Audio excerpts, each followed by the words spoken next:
नमस्कार मित्रों, Lakhera online technical classes में आप सभी का स्वागत है। एक बार फिर राजस्थान लोक देवताओं की क्लास लेकर के प्रारंभ करते हैं। राजस्थान के अन्य महत्वपूर्ण लोक देवताओं में महत्वपूर्ण स्थान रखने वाला लोक देवता मल्लीनाथ जी। लोक देवता मल्लीनाथ जी। लोक देवता मल्लीनाथ जी जो है राजस्थान के महत्वपूर्ण लोक देवताओं में से एक है। इनका जन्म होता है 1338 ईस्वी में महेवा नामक गांव बाड़मेर में होता है। महेवा गांव, और ये महेवा गांव कहाँ स्थित है? बाड़मेर। बाड़मेर जिले के महेवा गांव में लोक देवता मल्लीनाथ जी का जन्म 1338 ईस्वी में हुआ था। इनके पिता का नाम राउत सलखा जी था। पिता का नाम था राउत सलखा। राउत सलखा इनके पिता का नाम था। और माता की बात करें तो माता का नाम जीणा दे था। माता का नाम था जीणा दे। माता का नाम था जीणा दे। इनकी माता का नाम मैणा दे भी लिखा हुआ मिलता है, ठीक है ना। तो जीणा दे या मैणा दे इनकी माता का नाम था। इनका दादा का नाम था तीड़ा जी, राउत तीड़ा। राउत तीड़ा इनके दादा का नाम था। राउत तीड़ा जी इनके दादा के नाम था। माता का नाम मैणा दे था या जीणा दे। आप कंफ्यूज हो जाओगे मैणा दे में, ठीक है ना। जीणा दे याद रखिएगा। दादा का नाम राउत तीड़ा था। लोक देवता जो मल्लीनाथ जी थे, इनका मुख्य मंदिर कहाँ स्थित है? तो मुख्य मंदिर इनका तिलवाड़ा में है। तिलवाड़ा नाम का स्थान कहाँ स्थित है? तिलवाड़ा, बाड़मेर। इसमें लूणी नदी के किनारे पर। कौन सी नदी है? लूणी नदी। और लूणी नदी के कहाँ स्थित है? किनारे। लूणी नदी के किनारे पर बाड़मेर जिले के तिलवाड़ा नामक गांव में लोक देवता मल्लीनाथ जी का क्या है? मंदिर स्थित है। ध्यान रखना कि मल्लीनाथ जी के द्वारा या मल्लीनाथ जी के नाम पर बाड़मेर का एक क्षेत्र है मालानी। बाड़मेर के मालानी क्षेत्र का नाम, कौन से क्षेत्र का? मालानी क्षेत्र है। मालानी क्षेत्र का नाम पड़ा। समझ गए? मल्लीनाथ जी के नाम पर बाड़मेर के मालानी क्षेत्र का नाम पड़ा। किसके नाम पर पड़ा? तो आपको ध्यान होगा कि लोक देवता मल्लीनाथ जी के नाम पर बाड़मेर का मालानी जो क्षेत्र है ना, इसका नाम पड़ा था। इनकी पत्नी का नाम था रानी रूपा दे। क्या नाम था? रानी रूपा दे इनकी क्या थी? पत्नी थी, जिसका नाम था रानी रूपा दे। लोक देवता मल्लीनाथ जी ऐसे लोक देवता हैं राजस्थान के। ऐसे लोक देवता जिनकी पत्नी भी लोक देवी के रूप में पूजी जाती है। लोक देवी है, समझ गए? ऐसे लोक देवता हैं जिनकी पत्नी भी लोक देवी है। एकमात्र लोक देवता, राजस्थान के एकमात्र ऐसे लोक देवता हैं जिनकी पत्नी को भी लोक देवी के रूप में पूजा जाता है। इनकी पत्नी राजस्थान की एक ऐसी लोक देवी है जिनका पति भी लोक देवता है। अर्थात लोक देवता मल्लीनाथ जी ऐसे राजस्थान के लोक देवता है जिनकी पत्नी भी लोक देवी है, अर्थात रानी रूपा दे। पत्नी कौन थी? रानी रूपा दे। और रानी रूपा दे का मंदिर कहाँ स्थित है? इनकी पत्नी का नाम था रानी रूपा दे और रानी रूपा दे का मंदिर मालाजाल गांव में है। कौन से गांव में है? मालाजाल। याद हो जाएगा, मालाजाल गांव। और ये मालाजाल गांव कहाँ है? बाड़मेर। बाड़मेर के मालाजाल नामक गांव में मल्लीनाथ जी की पत्नी का मंदिर स्थित है। और पत्नी का नाम क्या था? रानी रूपा दे था। रानी रूपा दे। तो आपको याद रखना है कि राजस्थान के ऐसे भी लोक देवता हैं क्या जो पति और पत्नी दोनों लोक देवता के रूप में पूजे जाते हैं? तो बिल्कुल सर है। मल्लीनाथ जी लोक देवता है, इनकी पत्नी रानी रूपा दे लोक देवी है। रानी रूपा दे की मंदिर कहाँ है? मालाजाल गांव में है। जबकि मल्लीनाथ जी का मंदिर कहाँ है? तिलवाड़ा में है। और तिलवाड़ा कहाँ है? बाड़मेर में। कौन सी नदी के किनारे पर बना हुआ है? लूणी के किनारे पर बना हुआ है। समझ में आ गई बात? अब ध्यान रखना, लोक देवता जो मल्लीनाथ जी का मेला है ये बड़ा इंपॉर्टेंट है भैया। आपकी बार पटवार के एग्जाम में, प्री बीएसटीसी के एग्जाम में पूछा गया प्रश्न, मल्लीनाथ जी का मेला। तो भैया चैत्र के माह में, चैत्र कृष्ण पक्ष, चैत्र के माह में पक्ष कौन सा आता है? कृष्ण पक्ष एकादशी। चैत्र कृष्ण पक्ष एकादशी से शुक्ल पक्ष की एकादशी, शुक्ल पक्ष की एकादशी, चैत्र कृष्ण पक्ष एकादशी से चैत्र शुक्ल पक्ष की जो एकादशी आती है तब तक इनका क्या लगता है, मेला लगता है। चैत्र कृष्ण पक्ष की एकादशी से चैत्र शुक्ल पक्ष की एकादशी तक मेला लगता है। कहाँ, तिलवाड़ा बाड़मेर में लूनी के किनारे पर लगता है। अब ध्यान रखना, बाड़मेर का मालानी क्षेत्र, कौन सा क्षेत्र बताया मैंने, मालानी। आप समझना, मालानी क्षेत्र, कौन सा क्षेत्र लिख रहा हूं मैं, मालानी क्षेत्र। ये मालानी क्षेत्र कहाँ स्थित है, बाड़मेर में है। बाड़मेर का एक क्षेत्र है मालानी। अब ध्यान रखना, मालानी क्षेत्र का नाम किसके नाम पर रखा गया, मल्लीनाथ जी के नाम पर रखा गया। अब सुनना आगे, मल्लीनाथ जी का मेला भी कहाँ लगता है, तिलवाड़ा बाड़मेर में लूनी के किनारे पर लगता है। मालानी क्षेत्र बाड़मेर, बाड़मेर का मालानी जो है ना, मालानी नस्ल होती है। मालानी नस्ल किसकी होती है, घोड़ा की। घोड़ा की मालानी नस्ल पूरे भारत में प्रसिद्ध है, यानी घोड़ों की एक अच्छी नस्ल है मालानी। और मालानी नस्ल के घोड़े कहाँ पाए जाते हैं, बाड़मेर में पाए जाते हैं। मालानी नस्ल के घोड़े, घोड़ों का तीर्थ किसे कहा जाता है, घोड़ा का तीर्थ या घोड़ाओं का तीर्थ, घोड़े का तीर्थ या घोड़ाओं का तीर्थ। घोड़ाओं का तीर्थ कहते हैं आलम जी का धोरा को। किसको कहते हैं, आलम जी का धोरा। आलम जी का धोरा एक जगह है, आलम जी का धोरा। आलम जी का धोरा कहाँ है, बाड़मेर। घोड़ों का तीर्थ स्थल है। घोड़ों का तीर्थ स्थल किसे कहा जाता है, आलम जी के धोरे को कहा जाता है। दोबारा से समझो इसको भाई, बाड़मेर का जो मालानी क्षेत्र है इसका नाम किसके नाम पर पड़ा है, मल्लीनाथ जी के नाम पर। किसके नाम पर, मल्लीनाथ जी के नाम पर। अब मालानी जो क्षेत्र है कहाँ है, बाड़मेर में है। मालानी नस्ल के घोड़े भी हैं और घोड़ों का तीर्थ स्थल आलम जी के धोरों को कहा जाता है। आलम जी का धोरा कहाँ है, बाड़मेर में है। आलम जी का धोरा कहाँ है, बाड़मेर। अब बात करते हैं लोक देवता मल्लीनाथ जी का जो मेला है ना, ये कहाँ लगता है, तिलवाड़ा में। लेकिन अब पूछे मल्लीनाथ पशु मेला, किसकी बात कर रहा हूं, मल्लीनाथ पशु मेला। तो आपको याद रखना है, जहां पर मेला लगेगा वहीं पर क्या लगेगा, पशु मेला लगेगा। तो मल्लीनाथ जी का पशु मेला तिलवाड़ा बाड़मेर में लगता है। मल्लीनाथ जी का मेला भी तिलवाड़ा में लगता है और पशु मेला भी कहाँ लगता है, तिलवाड़ा में लगता है। मल्लीनाथ जी का मेला भी तिलवाड़ा में लग रहा है, पशु मेला भी तिलवाड़ा में लग रहा है। चैत्र माह के कृष्ण पक्ष की एकादशी से चैत्र माह की शुक्ल पक्ष की एकादशी तक कितने दिन होते हैं, 15 दिन होते हैं। 15 दिन तक इनका क्या लगता है, मेला लगता है। अब ध्यान रखना, मल्लीनाथ पशु मेला राजस्थान का सबसे क्या है, प्राचीन पशु मेला। सबसे प्राचीन क्या है, पशु मेला है। मल्लीनाथ जी का पशु मेला राजस्थान का सबसे प्राचीन पशु मेला है। तो आपको मैंने पशु मेलाओं की बात मैंने पहले से भी करता रहा हूं। मल्लीनाथ जी का पशु मेला सबसे प्राचीन पशु मेला है, जबकि सबसे लंबे समय तक चलने वाला पशु मेला मैंने आपको पहले पढ़ाया है। सबसे लंबे समय तक चलने वाला पशु मेला गोगा जी का पशु मेला है, जबकि आय की दृष्टि से सबसे बड़ा पशु मेला तो वीर तेजा जी का पशु मेला। समझ में आ गई होगी ना। देखिए आगे हम बात करते हैं कि मल्लीनाथ जी के द्वारा कुंडा पंथ की स्थापना की थी। कुंडा पंथ, कौन सा पंथ, कुंडा पंथ का प्रारंभ किया था। प्रारंभकर्ता मल्लीनाथ जी ने कौन सा पंथ चलाया था, कुंडा पंथ। कौन सा पंथ चलाया, कुंडा पंथ की स्थापना मल्लीनाथ जी ने की थी, कुंडा पंथ।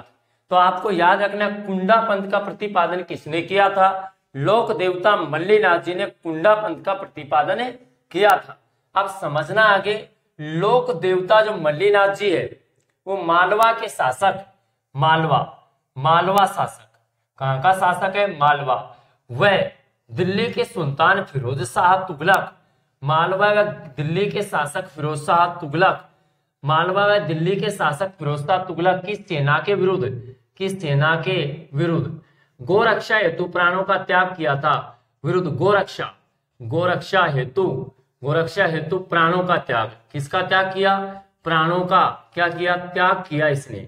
सुनिएगा आगे, लोक देवता मल्लीनाथ जी को लोक देवता क्यों पूजे जाने लगा, क्योंकि गोरक्षा के लिए प्राण त्यागे थे।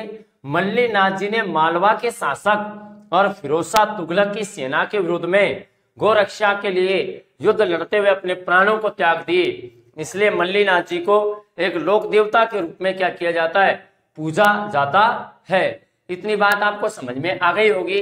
अगला लोक देवता पढ़ते हैं। एक बार नोट करो इसको, आगे चल रहे हैं भैया। देखिए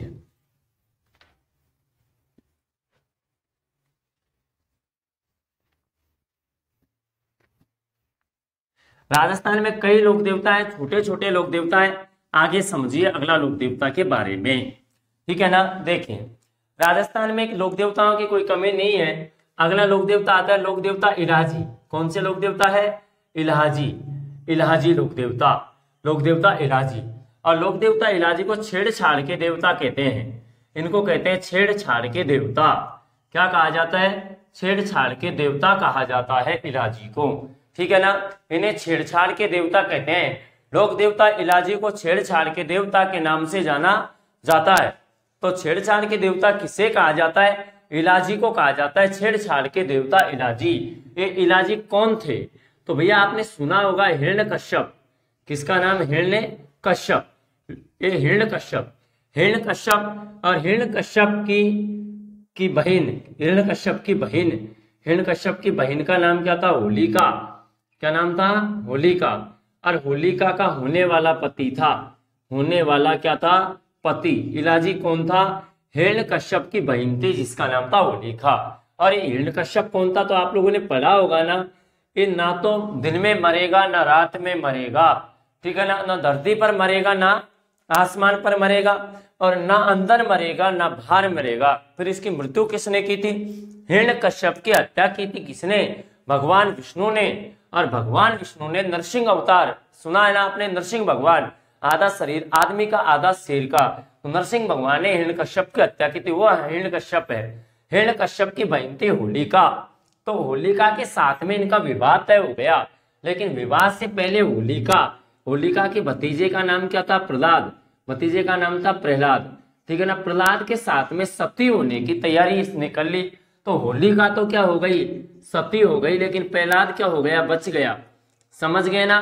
प्रहलाद तो बच गया और होलिका क्या हो गई? सती। तो ये इलाहाजी वही थे, हिरण्यकश्यप की बहन होलिका का होने वाला पति था। होलिका विवाह के इससे पहले ही सती हो गई थी। बच कौन गया था? प्रहलाद बच गया था।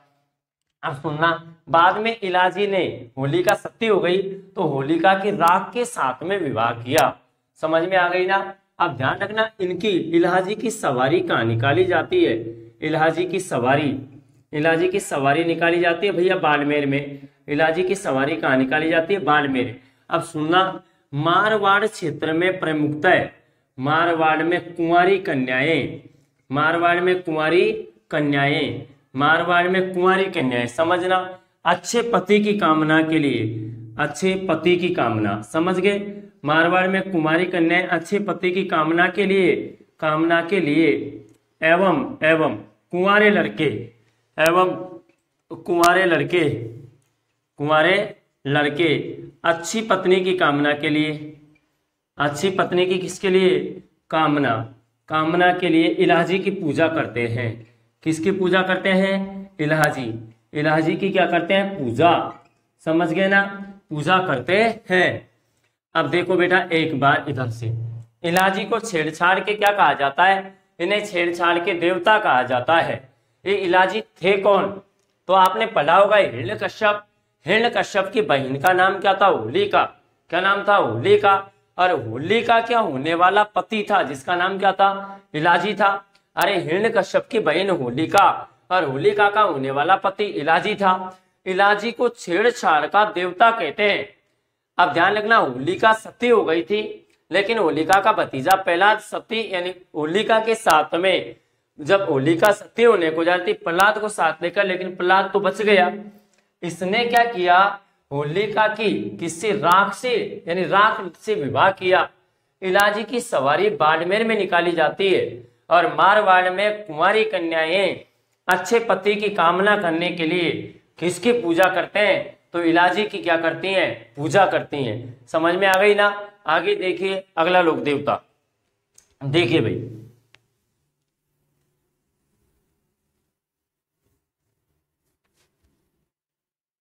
अगला लोक देवता, देखो आगे आप लोगों ने पढ़ा है अगला लोक देवता जिसका नाम है गौतमेश्वर जी। क्या नाम है? गौतमेश्वर जी। और गौतमेश्वर जी को कहा जाता है भूरिया बाबा। क्या कहा जाता है? भूरिया बाबा कहते हैं। गौतमेश्वर जी को कहा जाता है भूरिया बाबा। क्या कहा जाता है? भूरिया बाबा कहा जाता है। लोक देवता गौतमेश्वर जी को भूरिया बाबा कहते हैं। और ये लोक देवता गौतमेश्वर जी भूरिया बाबा ये गोडवाड़ प्रदेश, कौन सा प्रदेश है? गोडवाड़ प्रदेश। गोडवाड़ प्रदेश के मीणा, गोडवाड़ प्रदेश के मीणाओं के आराध्य देवता है। मीणाओं के क्या है? आराध्य देवता।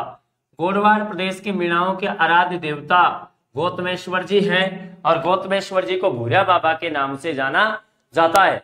गोडवाड़ प्रदेश के मीणाओं के आराध्य देवता गौतमेश्वर जी और गौतमेश्वर जी को भूरिया बाबा कहते हैं। गोडवाड़ प्रदेश के मीणाओं के आराध्य देवता गौतमेश्वर जी और गौतमेश्वर जी को कहा जाता है भूरिया बाबा। क्या कहते हैं? भूरिया बाबा।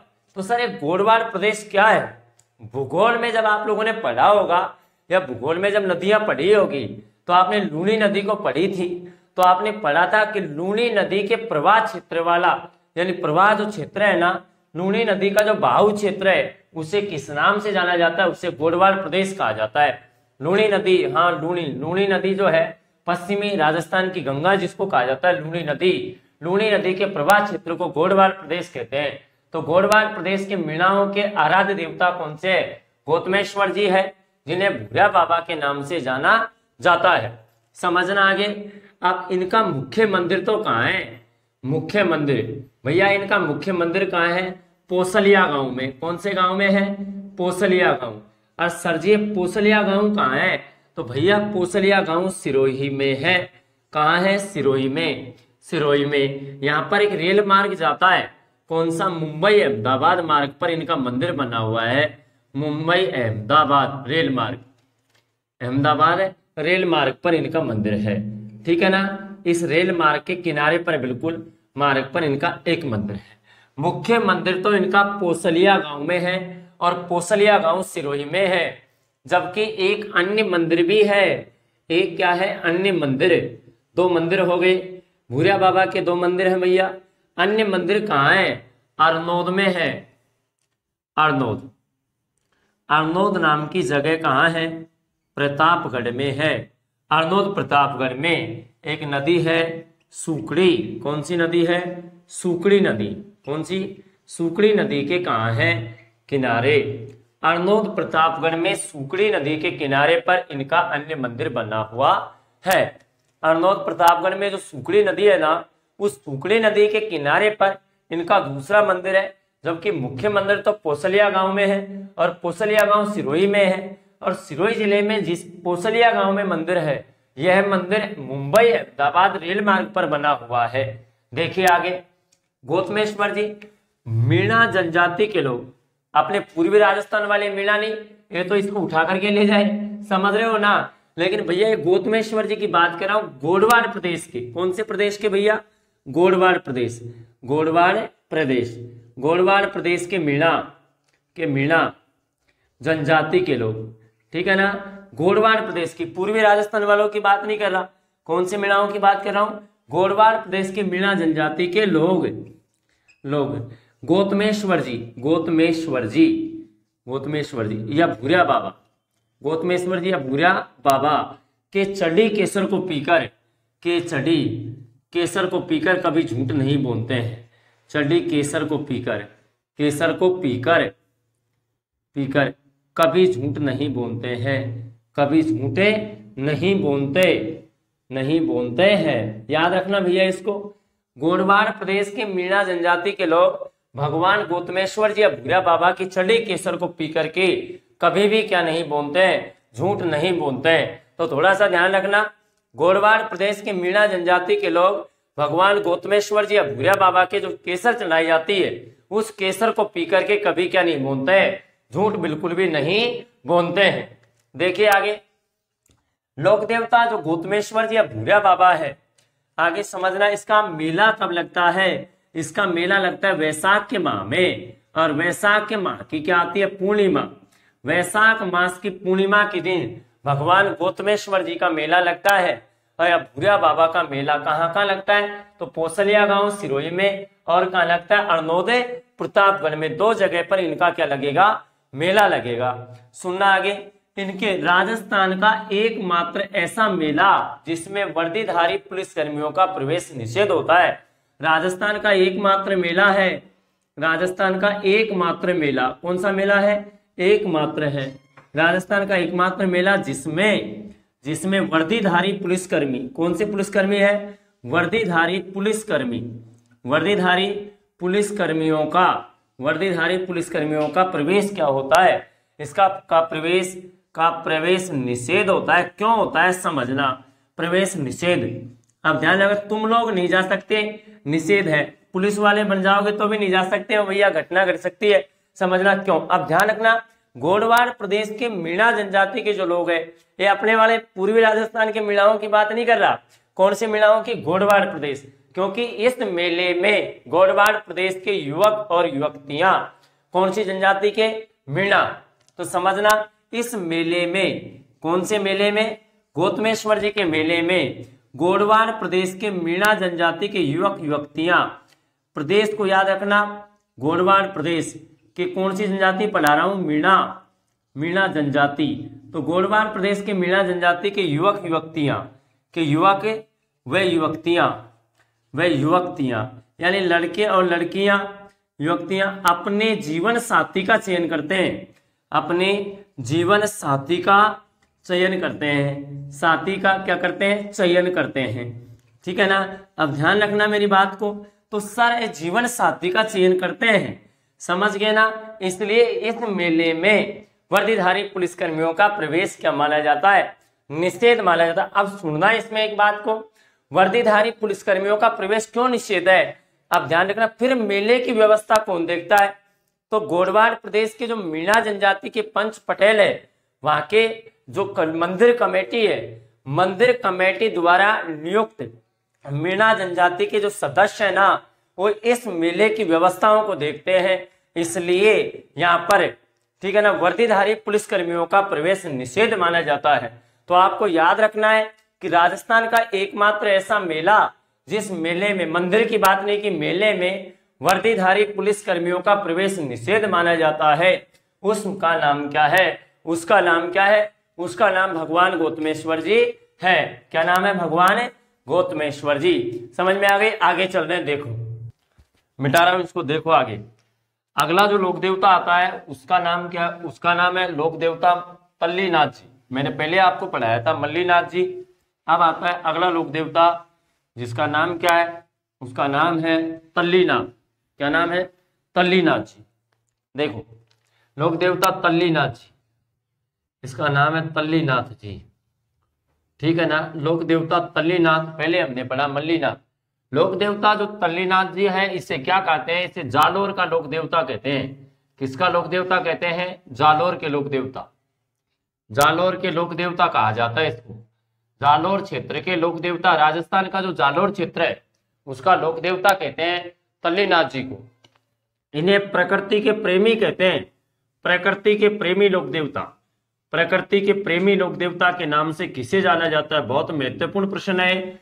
प्रकृति के प्रेमी देवता भी कहा जाता है, प्रकृति के प्रेमी देवता। और जालोर क्षेत्र के लोक देवता तल्लीनाथ जी को कहते हैं। लोक देवता तल्लीनाथ जी का जो जन्म होता है ना, इनका जन्म, इसकी तिथि कोई इंपॉर्टेंट नहीं है, जन्म की तिथि कोई इंपॉर्टेंट नहीं है, लेकिन याद करना हो सके तो 1544 ईस्वी में, ठीक है ना, जोधपुर जिले के शेरगढ़ नामक ठिकाने में हुआ था। जोधपुर जिला कौन सा है? जोधपुर। और जोधपुर जिले के शेरगढ़ ठिकाने में, शेरगढ़ ठिकाना, शेरगढ़ में जन्म होता है। शेरगढ़ में इनका वास्तविक नाम क्या था? गांगदेव राठौड़। मूल नाम क्या था? मूल नाम था गांगदेव राठौड़। क्या नाम था? गांगदेव राठौड़ इनका मूल नाम था। गांगदेव राठौड़ इनका क्या था? मूल नाम था। पिता का नाम क्या था? वीरमदेव राठौड़। पिता का नाम वीरमदेव राठौड़ था। वीरमदेव राठौड़ था, इनके पिता का नाम था वीरमदेव राठौड़। समझना आगे। गुरु का नाम जालंधर नाथ था। गुरु का नाम क्या था? जालंधर नाथ। थोड़ा सा याद करना है, जालंधर नाथ। अब सुनना, गुरु का नाम जालंधर नाथ था, पिता का नाम वीरमदेव था, मूल नाम गांगदेव राठौड़ था। जन्म 1544 ईस्वी में जोधपुर जिले के शेरगढ़ नामक ठिकाने पर हुआ था। तो जोधपुर के शेरगढ़ ठिकाने पर इनका जन्म 1544 में होता है। राठौड़ वंश के राजपूत परिवार में इसका क्या होता है? जन्म। वृक्ष काटने पर रोक लगाई थी इसने। वृक्षों की कटाई पर रोक। कौन सा काम? वृक्षों की कटाई पर, वृक्षों की कटाई पर क्या लगाई? रोक लगाई। वृक्षों की कटाई पर रोक लगाई थी। पेड़ काटने पर रोक लगाई थी तल्लीनाथ जी ने। जालोर क्षेत्र में अधिक पूजा होने के कारण जालोर के लोक देवता कहते हैं, प्रकृति से प्रेम करने वाले लोक देवता थे तल्लीनाथ जी। भगवान तल्लीनाथ जी, लोक देवता तल्लीनाथ जी का जन्म जोधपुर में हुआ था, शेरगढ़ में। मूल नाम गांगदेव था, पिता वीरमदेव राठौड़ था, गुरु जालंधर नाथ था। इनका मंदिर कहाँ है? इनका मंदिर लोक देवता किसका? तो लोक देवता तल्लीनाथ जी का मंदिर पांचोटा गांव। कौन सा गांव है? पांचोटा गांव। पांचोटा गांव, पांचोटा गांव जालोर। पांचोटा गांव की पंचमुखी पहाड़ी, पांचोटा गांव की पहाड़ी कौन सी है? पंचमुखी। पंचमुखी पहाड़ी पर, पहाड़ी पर कहाँ स्थित है? जालोर में स्थित है। जालोर जिले की पांचोटा गांव की पंचमुखी पहाड़ी पर, जालोर जिले के पांचोटा गांव की पंचमुखी पहाड़ियों पर लोक देवता तल्लीनाथ जी का मंदिर स्थित है। अब ध्यान रखना, यहाँ पर इनका ओरण क्षेत्र है। अब आपने पढ़ा होगा ओरण क्षेत्र, कौन सा क्षेत्र? ओरण। यहाँ पर इनका ओरण है। धार्मिक स्थल जहाँ पर वृक्ष नहीं काटे जाते उसे ओरण कहते हैं। वे धार्मिक स्थल, वे कौन से स्थल बेटा? धार्मिक। वे धार्मिक स्थल जहाँ पर वृक्ष नहीं काटे जाते, जहाँ वृक्षों की कटाई निषेध होती है। वृक्षों की कटाई नहीं होती, कटाई निषेध होती है। आपने धार्मिक जगह देखी होंगी, आराम से कई ऐसे धार्मिक स्थल देखे होंगे, लोक देवता, लोक देवी या कोई मंदिर है, उनके धार्मिक स्थल होते हैं। और धार्मिक स्थलों के आसपास पेड़ों की काटने पर मनाही होती है, उन पर रोक होती है, उसे ओरण क्षेत्र कहा जाता है। लेकिन एक बात आपने पढ़ा है कि भारत का सबसे बड़ा जो ओरण क्षेत्र है वो लोक देवी करणी माता का है, जो कितने लंबा है? 10,000 बीघा भूमि में फैला हुआ ओरण क्षेत्र करणी माता का सबसे बड़ा ओरण क्षेत्र है। लेकिन तल्लीनाथ जी का मंदिर है, वहां पर ओरण क्षेत्र है। सर इसकी पूजा कब होती है? लोक देवता तल्लीनाथ जी की पूजा, इनकी पूजा कहाँ की जाती है? तो कब की जाती है? तो ध्यान, जहरीला कीड़ा काट लेने पर। जहरीला कीड़ा, जहरीला कीड़ा, कौन सा कीड़ा? जहरीला कीड़ा काटने पर, जहरीला कीड़ा काटने पर इनके नाम की तांती बांधी जाती है। इनके नाम की तांती, इनके नाम की तांती बांधी जाती है। नाम की क्या बांधी जाती है? तांती बांधी जाती है, बांधी जाती है। तो समझ में आ गया होगा, तल्लीनाथ जी को पढ़ा हमने कि लोक देवता तल्लीनाथ जी ये जालोर क्षेत्र के लोक देवता हैं और प्रकृति के प्रेमी हैं। इनका जन्म जोधपुर के शेरगढ़ में हुआ था। मूल नाम इनका गांगदेव राठौड़ था, पिता वीरमदेव थे, गुरु जालंधर नाथ था। इनका मंदिर जोधपुर जिले के जालोर जिले के पांचोटा गांव की पंचमुखी पहाड़ी पर है। और ये ओरण क्षेत्र है यहाँ पर, क्योंकि धार्मिक स्थलों के आसपास यहाँ पर वृक्ष कटाई निषेध होती है। वृक्षों को काटने पर रोक लगाने वाले लोक देवता थे। जहरीला कीड़ा काट लेने पर इनकी क्या की जाती है? पूजा की जाती है। देखिए अगला लोक देवता, अगला जो लोक देवता है वो राजस्थान के महत्वपूर्ण लोक देवताओं की श्रेणी में आता है, जिसका नाम है लोक देवता देव बाबा। कौन सा लोक देवता है? लोक देवता है जिसका नाम है देव बाबा। समझना आगे, लोक देवता का नाम है देव बाबा। समझना एक बार, लोक देवता जो देव बाबा है इसके भी उपनाम है। इसे ग्वालों के पालनहार कहते हैं। क्या कहा जाता है? ग्वालों के पालनहार, ग्वालों के पालनहार कहते हैं, ग्वालों के पालनहार कहते हैं इनको। और पशु चिकित्सा के ज्ञाता कहा जाता है। पशु चिकित्सा के क्या कहते हैं? ज्ञाता। पशु चिकित्सा के ज्ञाता कहा जाता है। ग्वालों के पालनहार कहते हैं और पशु चिकित्सा के ज्ञाता लोक देवता के नाम से जाना जाता है। ग्वालों के पालनहार और पशु चिकित्सा के ज्ञाता लोक देवता किससे कहा जाता है? लोक देवता देव बाबा को कहा जाता है। इनका मंदिर कहाँ है? इनका मंदिर कहाँ है? भरतपुर जिले की, भरतपुर जिले की वैर तहसील, जिले की एक तहसील है वैर, भरतपुर जिले की वैर तहसील। और वैर तहसील के नगला जहाज गांव में, कौन सा गांव में? नगला जहाज में, नगला जहाज गांव में इनका मंदिर स्थित है। भरतपुर जिले की वैर तहसील के नगला जहाज नामक गांव में इनका क्या स्थित है? मंदिर स्थित है। अब ध्यान रखना, इनकी जो प्रतिमा है ना, प्रतिमा, इनकी प्रतिमा, प्रतिमा के एक हाथ में, प्रतिमा के एक हाथ में लाठी, एक हाथ में क्या है? लाठी है। वह एक हाथ में वह एक हाथ में झाड़ी है, एक हाथ में क्या है, झाड़ी है, झाड़ी है। प्रतिमा के एक हाथ में लाठी है और एक हाथ में क्या लिए हुए है, झाड़ी लिए हुए इनकी प्रतिमा है। इनका जो मेला है, लोक देवता देव बाबा का मेला, इनका मेला कब लगता है? इनका मेला वर्ष में कितनी बार लगता है? 2 बार लगता है। कितनी बार लगता है? 2 बार इनका एक वर्ष में क्या लगता है? मेला। तो इनका मेला कब लगता है? इनका मेला चैत्र के माह में लगता है और आश्विन के माह में लगता है।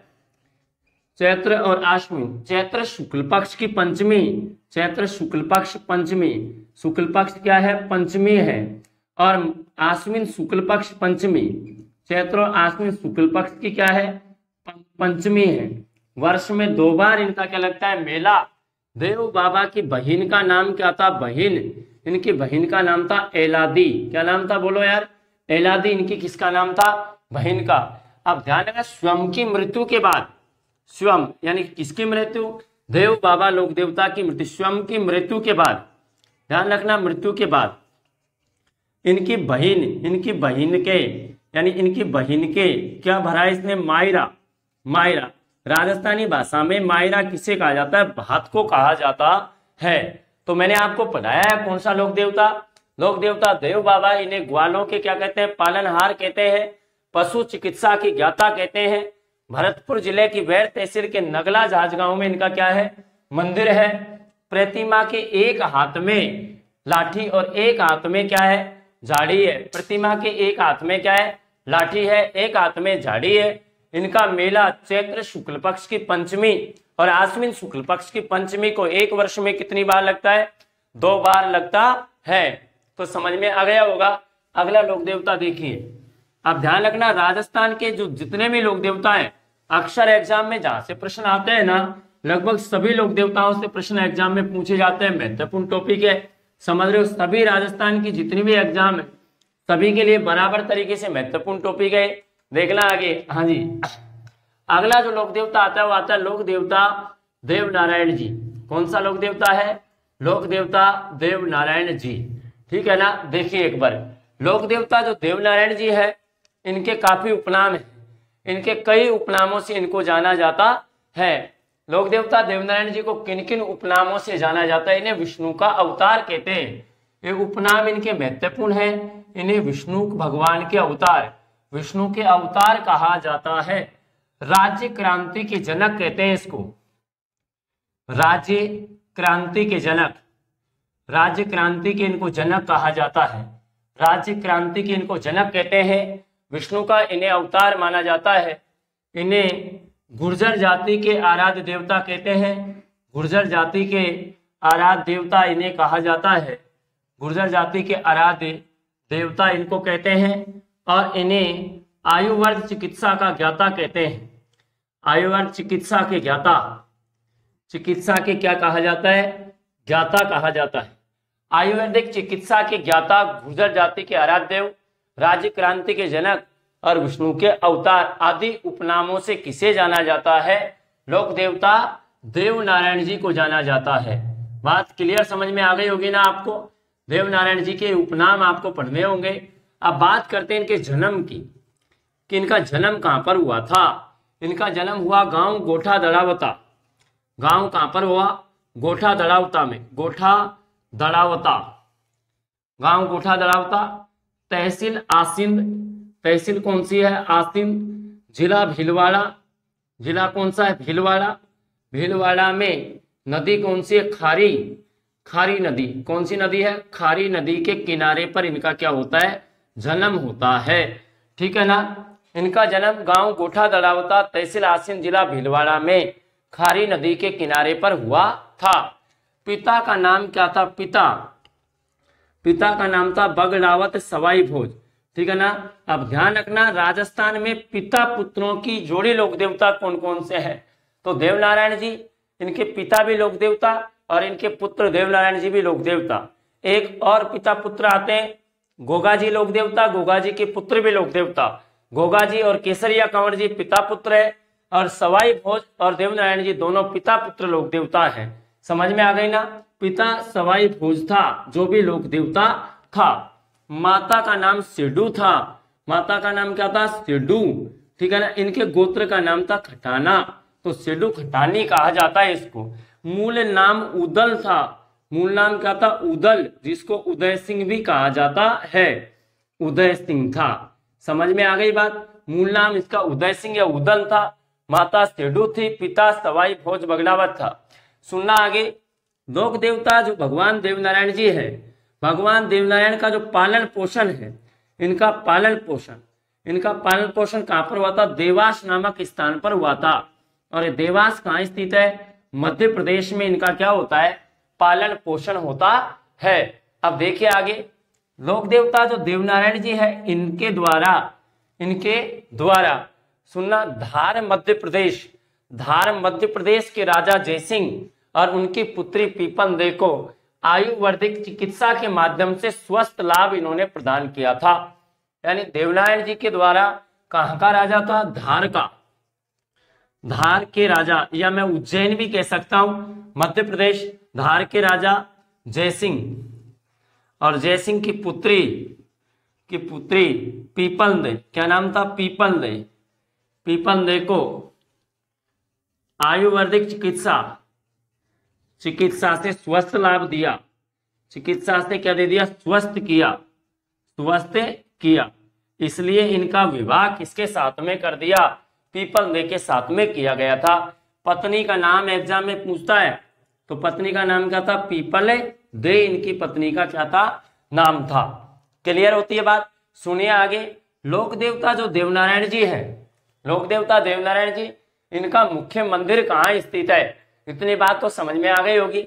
मुख्य मंदिर इनका कहाँ बना हुआ है? देखो आगे, इनका मुख्य मंदिर कहाँ है? तो जिस स्थान पर इनका जन्म होता है उसी स्थान पर इनका मंदिर है, यानी आसिंद भीलवाड़ा में इनका मुख्य मंदिर बना हुआ है। देखो मुख्य मंदिर इनका कहाँ है? तो इनका जो मुख्य मंदिर है ना, मुख्य मंदिर कहाँ है? आसिंद में। कहाँ है इनका मुख्य मंदिर? आसिंद। और आसिंद कहाँ है? भीलवाड़ा। आसिंद भीलवाड़ा में इनका मुख्य मंदिर है, जहां पर इनका क्या लगता है? मेला कब लगता है? भाद्रपद के माह में। भाद्रपद कब लगता है? शुक्ल पक्ष को। भाद्रपद शुक्ल पक्ष की सप्तमी, भाद्रपद के मास की शुक्ल पक्ष की सप्तमी को इनका क्या लगता है? मेला लगता है। अब सुनना आगे, अन्य मंदिर भी कई प्रसिद्ध है इसके। अन्य मंदिर, लोक देवता भगवान देवनारायण जी के अन्य मंदिर कहाँ है? तो इनके अन्य मंदिर देखो, एक मंदिर तो कहाँ है? और देहमाली में। देहमाली को देवमाली भी कहा जाता है।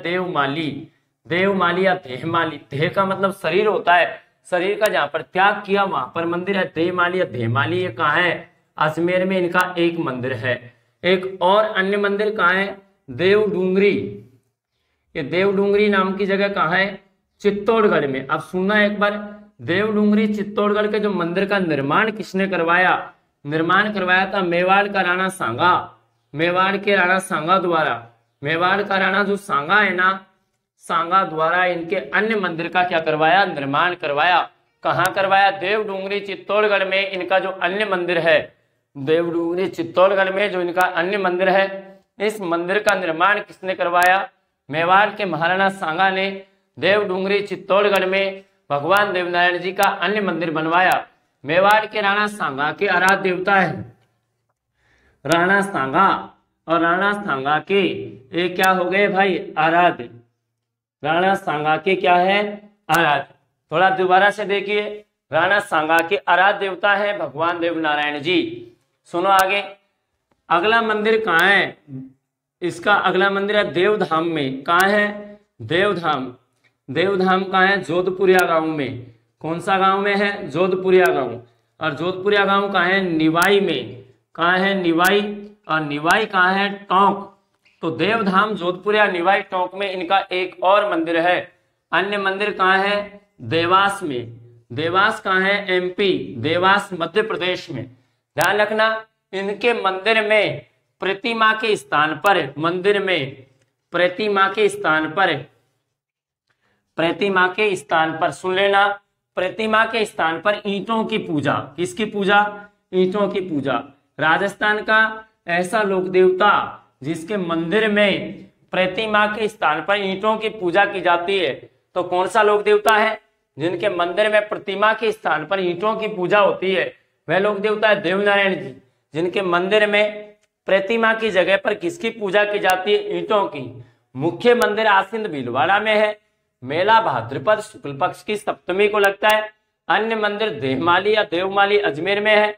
देवडूंगरी चित्तौड़गढ़ में है। इस मंदिर का निर्माण राणा सांगा ने करवाया। और देवडूंगरी चित्तौड़गढ़ में जो मंदिर है ना, इस सांगा के आराध्य देवता है। देवधाम जोधपुर या टोंक में है। और कहाँ है? देवास एमपी में है। प्रतिमा के स्थान पर किसकी पूजा होती है? ईंटों की क्या की जाती है? पूजा की जाती है। देखिए आगे,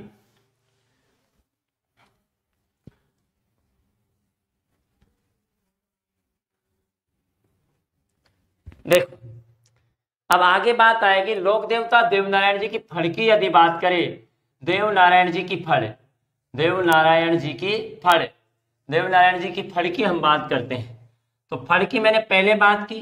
देवनारायण जी की फड़ जो है सबसे प्राचीन फड़ है। सबसे क्या है? प्राचीन फड़ है। सबसे प्राचीन फड़, सबसे लंबी फड़ है। सबसे क्या है? लंबी फड़। सर्वाधिक चित्रांकन वाली फड़ है। सबसे यानी सर्वाधिक चित्रांकन वाली फड़, चित्रांकन वाली फड़ है। वाली क्या है? फड़। सर्वाधिक चित्रांकन। सबसे छोटी फड़ है। सबसे क्या है? छोटी फड़।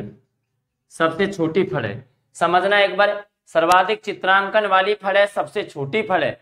इस फड़ पर देवनारायण जी की फड़ पर, ठीक है ना, 2 सितंबर 1992 को, 2 सितंबर 1992, 2 सितंबर 1992 को भारत सरकार द्वारा 5 रुपए का डाक टिकट जारी, 5 रुपए का क्या जारी किया? डाक टिकट। भारत सरकार ने डाक टिकट जारी कर दिया देवनारायण जी की फड़ पर 2 सितंबर 1992। देवनारायण जी की फड़ किसके द्वारा बांची जाती है? गुर्जर जाति के भोपे, गुर्जर जाति के भोपे, गुर्जर जाति के भोपों द्वारा, जो इनकी पूजा करते भोपे कहलाते। देवनारायण जी की फड़ गुर्जर जाति के भोपों द्वारा जंतर वाद्य यंत्र के साथ, थोड़ा वाद्य यंत्र को याद करना, जंतर वाद्य यंत्र, ये भी तत्वाद्य यंत्र है, तार लगे होते हैं, हाथ से बजता है, जंतर वाद्य यंत्र के साथ बांची जाती है। अब सुनना, सबसे लंबी फड़ तो थी, सबसे छोटी क्यों हो गई? क्योंकि देवनारायण जी की फड़ पर डाक टिकट, भैया डाक टिकट कितने सेंटीमीटर का होता है? 2 × 2 सेंटीमीटर का होता है। तो पूरी फड़ को, पूरी फड़ बड़ी आकृति की फड़ती फड़ है, ये इतनी बड़ी कोई फड़ है, इसको इतनी छोटी आकृति में दर्शाया जाए तो सबसे छोटी हो गई ना, सबसे बड़ी भी हो गई। अरे बड़ी बात को छोटी बात में कहना मतलब भाई साहब ये इतनी बड़ी फड़ है और इस फड़ को छोटे स्वरूप में बताना, इस पर कोई चित्र बनाया छोटा कागज बना करके तो सबसे छोटी हो गई ना। तो याद रखना, सबसे बड़ी भी फड़ इसी की है, सबसे छोटी भी है, सबसे ज्यादा चित्रांकन वाली फड़ भी देवनारायण जी की है और सबसे लंबी फड़ भी किसकी है? देवनारायण जी की है। अब देखो आगे, मैंने पहले बात की फड़ की, अब मैं बात कर रहा हूं 2011 में, 2011 में देवनारायण जी पर, किस पर? देवनारायण जी पर, देवनारायण जी पर 2011 में 5 रुपए का, कितने रुपए का? 5 रुपए का डाक टिकट जारी कर दिया है। डाक टिकट क्या कर दिया है? जारी। देवनारायण जी पर 2011 में 5 रुपए का क्या जारी कर दिया गया है? डाक टिकट। सुनना आगे, बगड़ावत वीर गाथा, समझना, पुस्तक है बगड़ावत वीर गाथा, बगड़ावत वीर गाथा। बगड़ावत वीर गाथा पुस्तक की रचना किसने की थी? बगड़ावत वीर गाथा पुस्तक के रचयिता कौन थे? इसका लेखक कौन था? इसका लेखक, बगड़ावत वीर गाथा पुस्तक किसने लिखी थी? लक्ष्मी कुमारी चुंडावत ने, लक्ष्मी कुमारी चूड़ावत या चुंडावत, लक्ष्मी कुमारी चूड़ावत ने बगड़ावत वीर गाथा पुस्तक की क्या की थी? रचना की थी। लक्ष्मी कुमारी चूड़ावत ने बगड़ावत वीर गाथा पुस्तक की क्या की? रचना की। बगड़ावत वीर गाथा पुस्तक किसने लिखी? लक्ष्मी कुमारी चूड़ावत ने एक पुस्तक की रचना की जिसका नाम क्या है? बगड़ावत वीर गाथा है। तो याद रखना, बगड़ावत वीर गाथा का संबंध भगवान देवनारायण से है और बगड़ावत वीर गाथा की पुस्तक किसने लिखी? लक्ष्मी कुमारी चूड़ावत ने बगड़ावत वीर गाथा पुस्तक की क्या की रचना की। सुनो आगे। अजमेर राजा दुर्जनशाल, अजमेर का राजा कौन था? दुर्जनशाल। अजमेर राजा दुर्जनशाल की सेना से युद्ध करते हुए वीर गति को प्राप्त हो गए। युद्ध करते हुए क्या हो गए? वीर गति को क्या हो गए? प्राप्त हो गए। समझ में आ गई बात? अजमेर का राजा था दुर्जनशाल, राजा दुर्जनशाल की सेना से युद्ध करते हुए वीर गति को क्या हो जाते हैं? प्राप्त हो जाते हैं। तो हमने राजस्थान के लोक देवताओं के संदर्भ में पढ़ा। जरूर आप लोग लाइक और शेयर करो। अगली क्लास में मिलते हैं। Thank you.